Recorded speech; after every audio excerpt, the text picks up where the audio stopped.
Kalimantan Timur. Kalimantan Timur memiliki segudang sumber daya yang dapat dimanfaatkan untuk perekonomian negara Indonesia. Salah satunya adalah pertanian, lalu ada juga peternakan, dan juga tentunya tambang. Di tengah gempuran banyaknya sumber daya yang ada di Kalimantan Timur, justru menyebabkan ketergantungan terhadap sumber daya alam yang ada di sana. Lalu, bagaimanakah pemerintah menyikapi ketergantungan yang ada? Apakah ada solusi untuk masalah tersebut? Lokasi di Jalan Perjuangan, Kelurahan Sungai Pinang, Kota Samarinda, Kalimantan Timur. Batu bara dikemas dalam karung dan dikemas dalam 50 kg per karung. Ini merupakan temuan kasus untuk kesekian kalinya. Kecemasan masyarakat atas hal ini yaitu berkaitan dengan lumpur yang menyebar dan aktivitas mobil yang lalu lalang karena pengangkutan batu bara.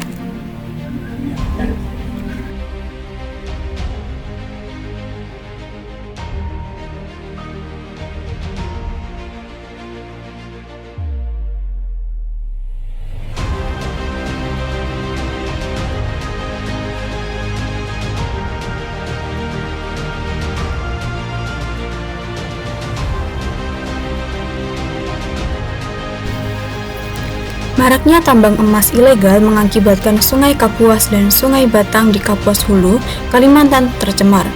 Warga mengalami kesulitan untuk mendapatkan air bersih. Penambangan ini juga sudah ada sejak tahun 2007.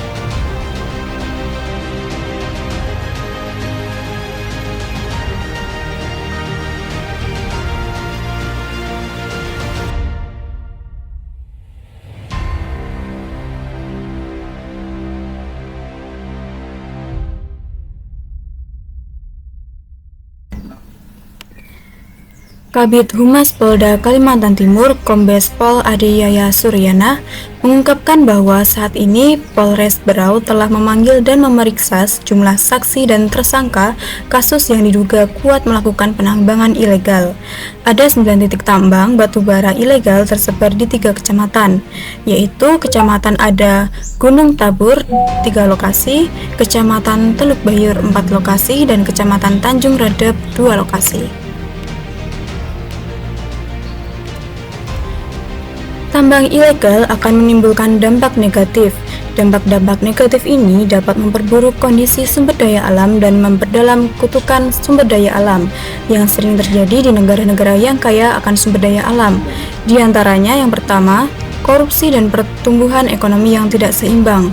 Korupsi sering dikaitkan dengan penambangan liar, dan hal ini dapat menyebabkan kesenjangan sosial dalam hal pendapatan.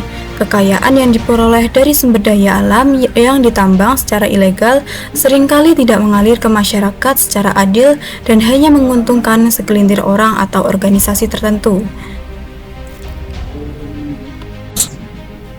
Yang kedua yaitu terjadinya konflik sosial.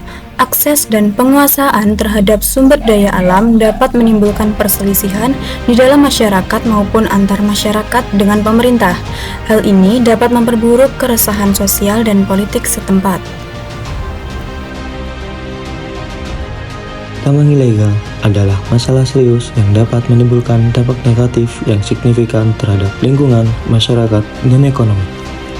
Untuk mengatasi masalah tambang ilegal, diperlukan pendekatan yang komprehensif dan berkelanjutan.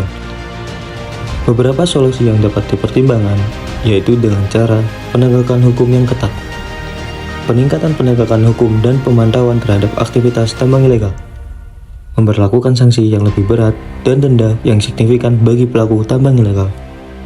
Selanjutnya, edukasi dan kesadaran. Memberikan informasi kepada masyarakat mengenai dampak negatif dari tambang ilegal terhadap lingkungan, kesehatan, dan ekonomi. Kampanye edukasi yang menyasar masyarakat setempat dan pelaku tambang ilegal untuk mengubah perilaku mereka. Selanjutnya, pemberdayaan masyarakat.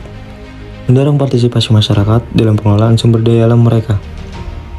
Mengembangkan alternatif ekonomi bagi masyarakat yang bergantung pada tambang ilegal. Selanjutnya, rehabilitasi lingkungan. Melakukan rehabilitasi lahan bekas tambang ilegal untuk mengurangi dampak lingkungan.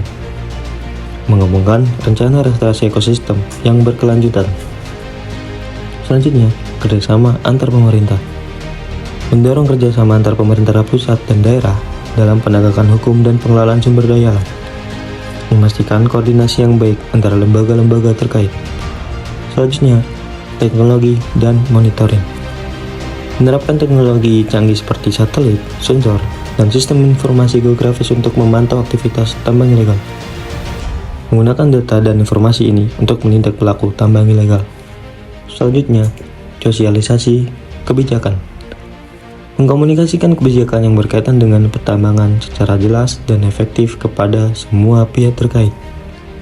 Memastikan transparansi dalam perizinan tambang dan pengelolaan sumber daya alam.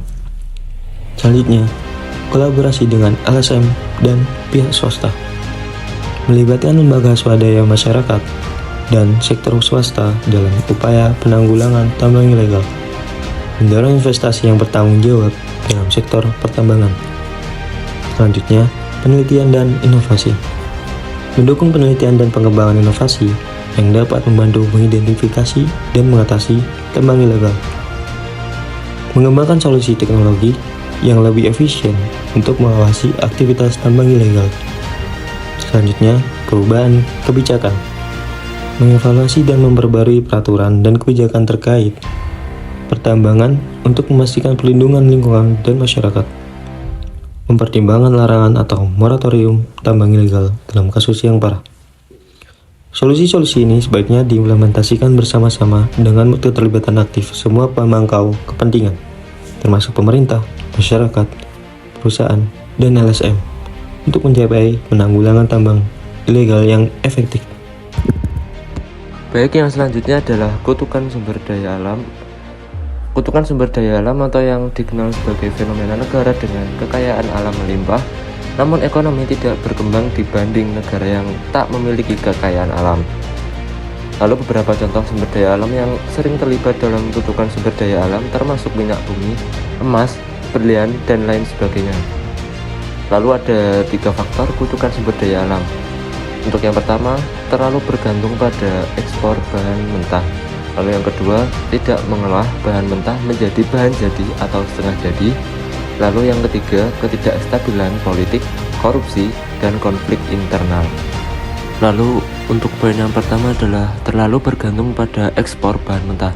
Jadi kutukan sumber daya alam terlalu bergantung pada ekspor bahan mentah adalah istilah yang merujuk pada situasi di mana ekonomi suatu negara sangat bergantung pada ekspor bahan mentah, seperti minyak, gas, logam, atau komoditas lainnya tanpa melakukan nilai tambah pada produk tersebut. Untuk mengatasi masalah kutukan sumber daya alam ini, jadi negara-negara perlu berusaha untuk diversifikasi ekonomi mereka, meningkatkan nilai tambah pada produk sumber daya alam, dan mengolah pendapatan dari ekspor dengan bijak. Ini dapat menciptakan ekonomi yang lebih stabil dan berkelanjutan. Lalu untuk poin yang kedua adalah tidak mengolah bahan mentah menjadi bahan jadi atau setengah jadi.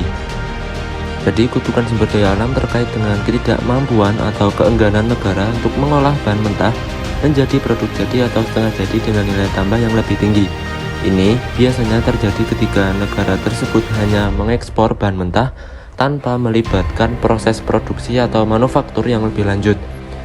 Untuk mengatasi kutukan sumber daya alam ini, negara-negara perlu mendorong pengolahan lebih lanjut bahan mentah menjadi produk jadi atau setengah jadi dengan nilai tambah yang lebih tinggi. Ini dapat menciptakan ekonomi yang lebih beragam, lebih stabil, dan lebih berkelanjutan. Ini juga dapat meningkatkan peluang kerja dan pertumbuhan ekonomi di negara tersebut.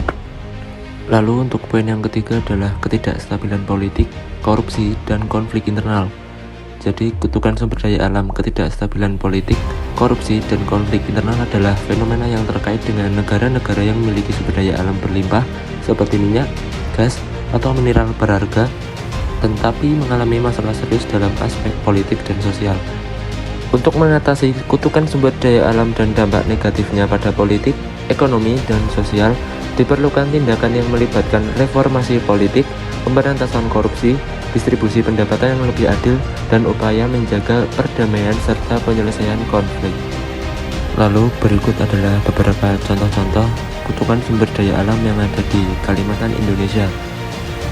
Jadi, Kalimantan yang merupakan bagian dari Indonesia juga telah mengalami dampak kutukan sumber daya alam dalam beberapa aspek, terutama terkait dengan eksploitasi hutan dan pertambangan. Beberapa contoh kutukan sumber daya alam di Kalimantan Indonesia meliputi untuk yang pertama, deforestasi dan kerusakan lingkungan. Jadi Kalimantan memiliki hutan hujan tropis yang sangat berharga. Namun eksploitasi hutan yang berlebihan, terutama untuk kepentingan perusahaan pertambangan dan perkebunan kelapa sawit, telah menyebabkan deforestasi yang signifikan. Ini mengakibatkan kerusakan lingkungan yang parah, termasuk kehilangnya keanekaragaman hayati dan perubahan iklim. Lalu untuk yang kedua, konflik sosial. Pemberian izin penggunaan lahan dan eksploitasi sumber daya alam seringkali memicu konflik antara masyarakat adat, petani, dan perusahaan besar yang beroperasi di Kalimantan. Konflik ini bisa berdampak buruk pada hubungan sosial dan stabilitas regional. Lalu untuk yang ketiga, perusakan ekosistem sungai. Jadi pertambangan batu bara di Kalimantan seringkali berdampak pada ekosistem sungai dan air tanah. Pencemaran air dan sedimentasi yang disebabkan oleh pertambangan dapat merusak ekosistem sungai dan mengganggu pasokan air bersih bagi masyarakat setempat. Jadi dampak kutukan sumber daya alam di Kalimantan adalah masalah serius yang menggarisbawahi perlunya pengelolaan sumber daya alam yang berkelanjutan dan kebijakan yang memperhitungkan aspek ekologi, sosial, dan Kalimantan Timur memiliki segudang potensi sumber daya alam baik dalam hal tambang maupun pertanian dan perkebunan. Potensi tersebutlah yang justru menjadikan negara memiliki ketergantungan terhadap sumber daya alamnya. Adapun DPRD Kalimantan Timur razia tambang batu bara ilegal, hal ini menimbulkan kecemasan masyarakat yang berkaitan dengan lumpur yang menyebar dan aktivitas mobil yang lalu lalang karena pengangkutan batu bara. Selanjutnya, sungai tercemar tambang emas ilegal membuat warga marah yang menyebabkan Sungai Kapuas dan Sungai Batang di Kapuas Hulu, Kalimantan tercemar, dan polisi telah memeriksa tersangka tambang ilegal Berau. Tambang ilegal merupakan masalah serius yang dapat menimbulkan dampak negatif yang signifikan terhadap lingkungan, masyarakat, dan ekonomi. Adapun perubahan kebijakan, mengevaluasi dan memperbarui peraturan dan kebijakan terkait pertambangan untuk memastikan perlindungan lingkungan dan masyarakat. Kutukan sumber daya alam merupakan fenomena negara dengan kekayaan alam melimpah, namun ekonomi tidak berkembang dibanding negara yang tidak memiliki kekayaan alam. Kutukan ini menimbulkan ketidaksetaraan sosial, hilangnya nilai tambah, dan rentang terhadap fluktuasi harga. Kalimantan yang merupakan bagian dari Indonesia juga telah mengalami dampak kutukan sumber daya alam terhadap beberapa aspek. Beberapa contoh kutukan sumber daya alam di Kalimantan Indonesia meliputi konflik sosial, ketidaksetaraan ekonomi, kerusakan ekosistem sungai, dan kerusakan lingkungan. Sekian pemaparan materi dari kelompok 7, semoga bermanfaat. Sekian, wassalamualaikum warahmatullahi wabarakatuh.